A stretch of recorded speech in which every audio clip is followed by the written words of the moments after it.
আবারও চলে আসলাম আপনাদের মাঝে নতুন একটি রান্না নিয়ে। তো কী রান্না করব সেই ভিডিওটাই আপনাদের সাথে শেয়ার করব। তো এই রান্নাটা মোটামুটি সবাই পছন্দ করে। তো দেখতে থাকেন কি রান্না করব। তো আসসালামু আলাইকুম রহমতুল্লাহি বারাকাতু। আপনারা সবাই কেমন আছেন? আলহামদুলিল্লাহ, আমি তো খুবই ভালো আছি। শুটকি দিয়ে আজকে আমি লতি, কাঁঠালের বিচি আর আলু দিয়ে রান্না করব। তো সেই কারণেই এখানে আমি কড়াইয়ে প্রচুর পরিমাণে কাঁচামরিচ, রসুন কুচি এবং পেঁয়াজ কুচি দিয়ে দিলাম। এরপরে স্বাদ মতো লবণ দিয়ে দিব। আর শুটকির তরকারি এমন কেউ নেই যে পছন্দ করে না খেতে, আমার জানা মতে। তো আপনারা কিভাবে রান্না করেন? আমি কিন্তু এইভাবে রান্না করি ঘরে, তো অনেক মজার হয়। তো এরপরে আমি পরিমাণ মতো হলুদ দিয়ে দিব।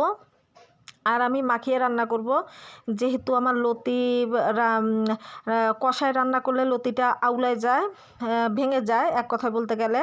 তো এখানে আমি তেল দিয়ে দিলাম। আমি মাখিয়ে রান্না করব লতিটা যেন ভেঙে না যায়, ভেঙে গেলে একটা আঠালো ভাব চলে আসে। এরপর আমি এখানে মশলা বাটা দেব, মরিচ বাটা, আদা বাটা, জিরা বাটা, রসুন বাটা, প্রচুর পরিমাণে কিন্তু আমি মরিচ বাটা দিয়েছি, ঝাল ঝাল করে খাবো। তো শুটকির তরকারি লতি দিয়ে ঝাল না হলে কিন্তু ভালো লাগে না। ঝাল যত হবে, ঝাল লবণে খরখরা যত হবে, তরকারিটার স্বাদ কিন্তু দ্বিগুণ বেড়ে যাবে। আর এই কাঁঠালের বিচির সময় কাঁঠালের বিচি দিয়ে যে শুটকি খাবো না, এটা তো হতেই পারে না। তো এখানে কিন্তু আমি খুব ভালোভাবে কিন্তু মাখিয়ে নিলাম। আর যত মাখাবো আমি পেঁয়াজ মরিচ মশলাটা, তত কিন্তু তরকারির স্বাদ দ্বিগুণ পরিমাণে বেড়ে যাবে।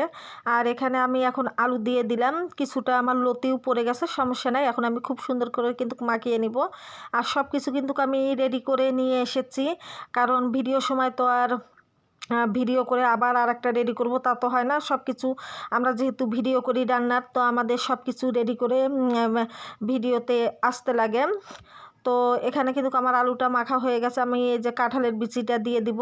এখন কাঁঠালের বিচি দিয়ে আমি খুব ভালোভাবে কিন্তু মাখিয়ে নিব। ধাপে ধাপে দিয়ে আমি কিন্তু খুব সুন্দর করে মাখাবো, যাতে করে কিন্তু মশলাটা এবং মরিচ ঝাল পুরোটা কিন্তু লেগে যায়, অর্ধেক মাখানিতে যেন সিদ্ধ হয়ে যায়। এইভাবে কিন্তু আমি মাখিয়ে নিই তরকারি যখন আমি মাখিয়ে রান্না করি।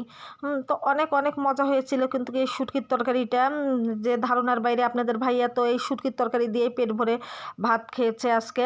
তো এরপরে যে লতিগুলো দিয়ে দিলাম, এই লতিগুলো কিন্তু আমাকে আজকে দুদিন হলো আমার এক ভাবি দিয়েছে, তার বাবার বাসা থেকে নিয়ে এসেছিল আবাদের লতি।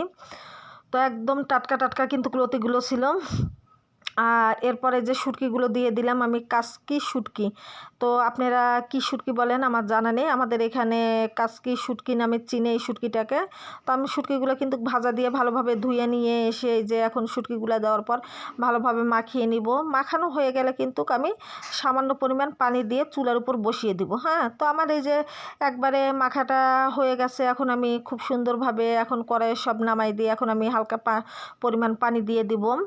আর মিডিয়াম তাপে কিন্তু আমি রান্না করে নিব। আর দারুণ খেতে হয়েছিল কিন্তু শুটকির তরকারিটা, অনেক মজা লাগে। যেহেতু আজকে বৃহস্পতিবার, আমার ঘরে মাছ মাংস বিহীন দিবস আজকে চলে। আজকের দিনটা শুটকি ডাল এগুলো দিয়ে খাওয়া হয়। আর ছেলের জন্য আলাদা রান্না করেছিলাম তরকারি, ছেলে যেহেতু খায় না। এই যে শুটকির তরকারিটা আমার কিন্তু প্রায় হয়ে গেছে। এই যে ফাইনাল শুটকির তরকারিটা কেমন হয়েছে অবশ্যই জানাবেন। টাটা।